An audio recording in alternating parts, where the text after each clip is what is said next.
జగన్మోహన్ రెడ్డి ఈ రోజు వచ్చి నీతి కబుర్లు చెప్తున్నాడు. అదేవిధంగా వాళ్ళ తాలూకా విధ్వంసం చేసే ఆ జనాలు కూడా వైసీపీ మూకలు కూడా బయటకు వచ్చి ఈరోజు నీతులు చెప్తున్నాయి. ఆ నీతులు చెప్పేటప్పుడు లాస్ట్ 5 సంవత్సరాలు వీళ్ళు ఏం చేశారన్న సంగతి కూడా గుర్తు చేయాలి అనే ఉద్దేశంతో బయటికి రావాలంటే పరదా ఉండాలి, బయటికి రావాలంటే చెట్లు నరికేయాలి, అతను బయటకు వచ్చాడంటే షాపులు మూసేయాలి, జగన్మోహన్ రెడ్డి బయటకు వస్తున్నాడంటే షాపులు మూసేయాలి, జగన్మోహన్ రెడ్డి ఒక మీటింగ్ పెట్టాలంటే తెలుగుదేశం పార్టీ వాళ్ళందరినీ కూడా హౌస్ అరెస్టులు చేయాలి.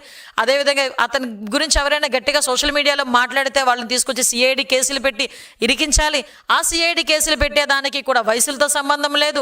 60-70 సంవత్సరాల అంకబాబు గారైనా సరే, లేకపోతే 65 సంవత్సరాల వృద్ధులైనా సరే, మహిళలైనా సరే, ఎవరినైనా సిఐడి చేతిలో పెట్టుకొని ఆ రోజు పోలీస్ వ్యవస్థను చేతిలో పెట్టుకొని సామాన్యమైన ప్రజలు ఎన్ని రకాల హింసలు పెట్టారో ఈరోజు నేను గుర్తు చేస్తున్నా.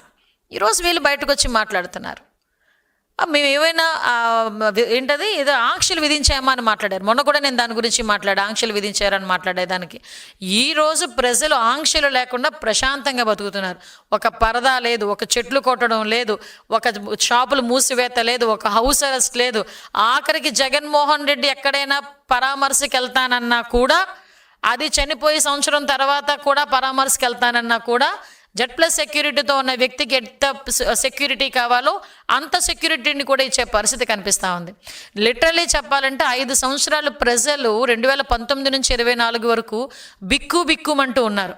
అని ఎంత బిక్కుమని ఉన్నారో తర్వాత లాస్ట్ ఎలక్షన్ దగ్గర చేసి ఉద్యోగస్తుల దగ్గర నుంచి ప్రతి ఒక్కరు ఏ రకంగా తిరగబడ్డారో కూడా జగన్మోహన్ రెడ్డి కూడా తెలుసుకోవాలి.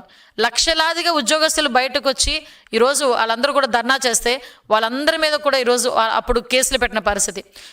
మా తెలుగుదేశం పార్టీ నాయకులకు కానీ, జనసేన పార్టీ నాయకులకు కానీ అందరి మీద కేసులు పెట్టిన పరిస్థితి. అందుకే ఇందాక ఉన్నాను, విధ్వంసము విద్వేషానికి బ్రాండ్